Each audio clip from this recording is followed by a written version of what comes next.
Hey, this is C&D Channel. I'm Chris, and I have a special guest. Chris. Yep, special guest, also Chris here. Yes, his name's also and Chris. And we're going to be doing our Bellator 66 post-fight analysis.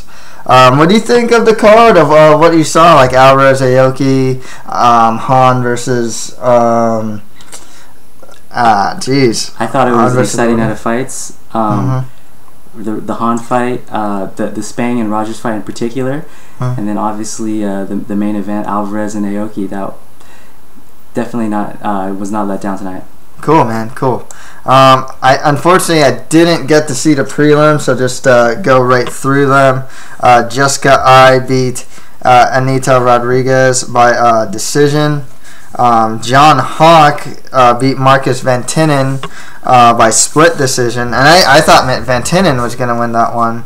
Attila Vey beat Dan Spun by split decision as well.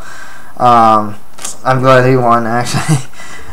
Frank Caraballo flying knee KO'd Donnie Walker as well, and Julian Lane got a submission victory, a guillotine choke victory over Joe Heeland. So yeah, some good prelims there. Overall, I got 6 of my 10 picks right. I don't know what's going on, but they didn't have the Combs versus Dent fight, so I don't know if that was called off or something like that, or maybe it's playing now and I don't know it. But yeah, let's get right to it then. Eddie Alvarez beat Shinya Aoki by TKO in the first round. What are your thoughts on the fight, man? What do you think about Alvarez's performance and Aoki? You kept commenting on how big Aoki looked, you know? I thought Alvarez did everything he needed to do, to win that fight. That's, I'm sure he had a game plan and he executed it to perfection, and that's what you need to do to beat Aoki. I mean, he's the best grappler I've ever seen. Yeah, exactly. That's the thing. One thing I really liked about Alvarez was his very measured approach to this fight. He actually winded up his uppercut and he caught Aoki coming in. That was a strike that started the whole sequence to the TKO. And like I said, I'm glad Alvarez didn't just brawl with the guy. He had a much more measured approach.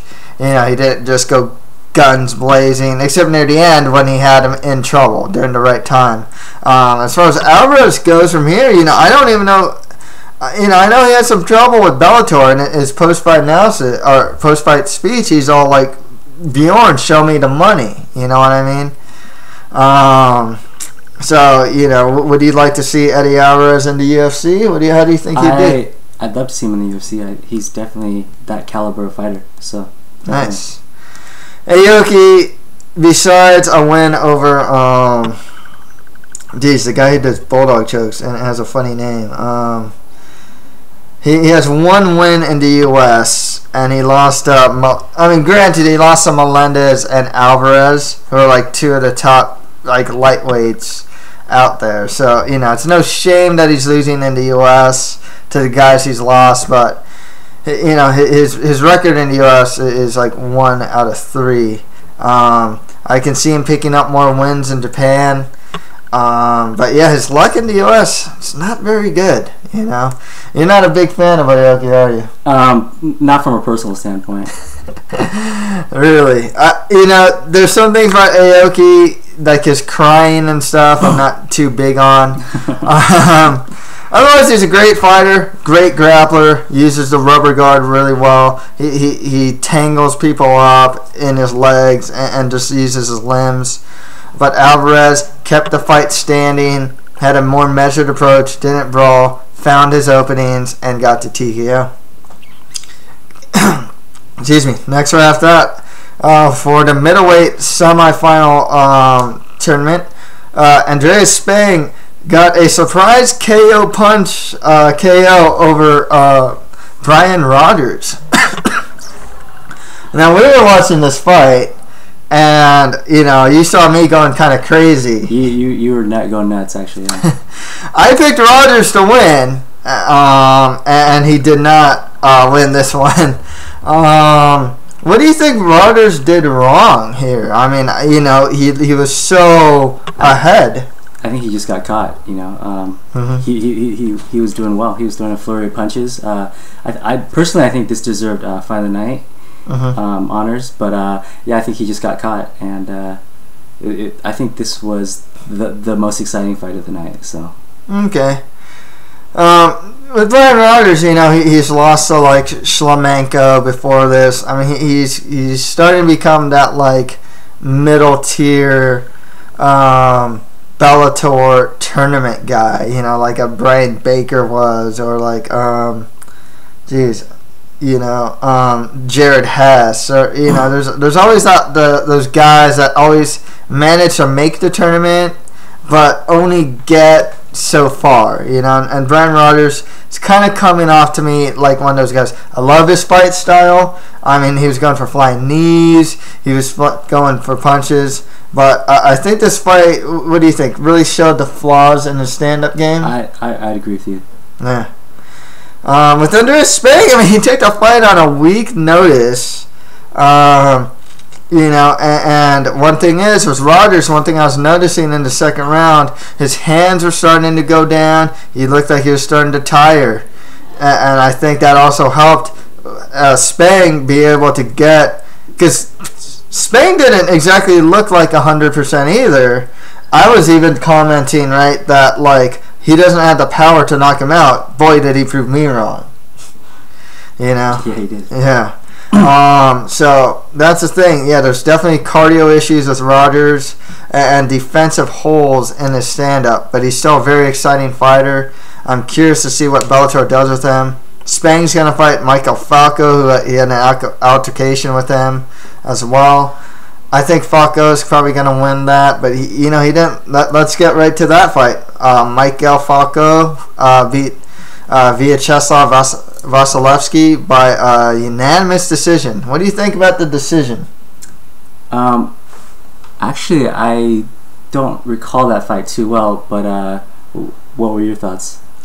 I kind of thought Vasilevsky won. Like, he had round one, and round two could have gone either way. Yeah. I think this could have gone either way. Also, actually, I think it was a lot closer than unanimous. Well, I mean, it doesn't get much closer than unanimous, right? No, I mean, it's split, right? Yeah. So, yeah. I mean, it could have been split decision. Yeah, for sure. One thing I liked about Vasilevsky was his trip takedowns. His sambo background really showed in this.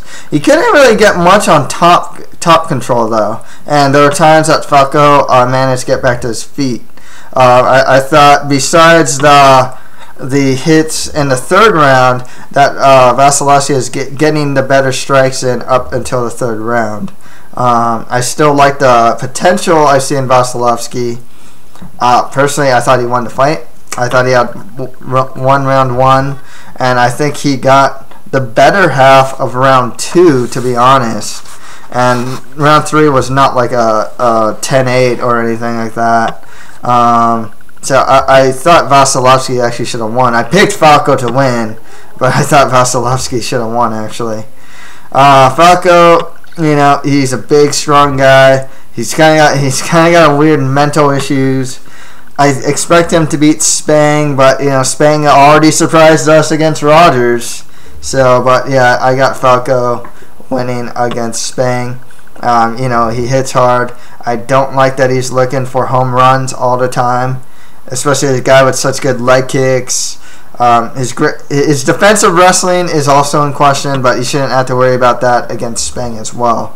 Otherwise, I do like what I see in Michael Falco. And like I said, I think he'll beat Spang. Okay, next fight you like here. Definitely. Yeah, just what is this fight, man? Go ahead. Rick Hahn, he knocked out Lloyd Woodward in the second round. I mean, was it the second round? Yeah, second round. It was the second round, right? Yeah, 10 seconds in the second round. Yeah, Rick Hahn showed that he's a true champion. He picked his spots. He has really good stand up, and then he just took out his opponent. And, I mean, I think we both expected that from him, and he delivered. So, you know. Nice. It was a great fight. It was a great fight. One thing that was cool was Rick Hahn was actually backing up as Lloyd Woodard was coming in, and he actually knocked him out backing up. You know, he can generate that type of power. This is his second victory by strikes in lightweight, which really goes to show how well his strength is doing in lightweight as opposed to when he's fighting in welterweight. I mean, Terloni is a really tough guy, and he knocked him out. Lloyd Woodard, who's known, I mean, he watched Patricky Pitbull fight, who's known for brawling and always being in the fight, gets knocked out by this guy. I said it in my predictions. I think Rick Hahn's the favorite to win the whole lightweight tournament. Expect him to beat Brett Weidman, and I actually expect him to beat Michael Chandler. I'm going to say that. His striking's crisp. He uses straight punches. He showed off some of his judo game as well.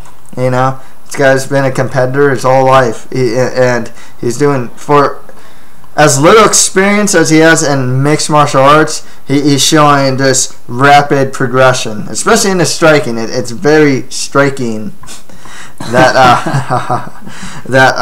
Rick Hahn is doing as well as he's doing. Lloyd Woodard, it's the same thing with Brian Rodgers. He's starting to become this guy that's like mid-tier, always into tournaments, but never getting to the finals even. You know, that's the thing. Don't really know what they're going to do with Woodard next. You know, I mean, there's lightweights for him to fight. He can fight Thiago Micau or whatnot if they want to do that. But and maybe he'll get into the next lightweight tournament. We'll see. You know, he's a tough guy. But yeah, Rick Hahn, just, you know, he's doing really well for himself. Okay, and finally we got Brett Weidman beating Thiago Micau by split decision. Weidman, you know, he showed off some good striking here. Going up against like a kickboxing guy like Micau, you know, it's, you know, and standing toe to toe with him, it's pretty amazing. Good stuff for Weidman, but I just don't expect him to beat Rick Hahn. Okay, that's pretty much it for my post-fight analysis for Bellator 66. If you have any comments, just leave them below. You got anything to say, man? Or all I wanted to say was tonight was a very exciting night of fights. Yeah, I thought every card, every fight on the main card, you know, was exciting, and you know, I'm looking forward to Bellator next weekend, to the UFC tomorrow. The UFC 145. Yeah, 145. They look pretty exciting. So, you know, it's a good weekend for mixed martial arts fans like myself. Cool. Awesome, man. So that's it for MMA for you. Thank you guys very much.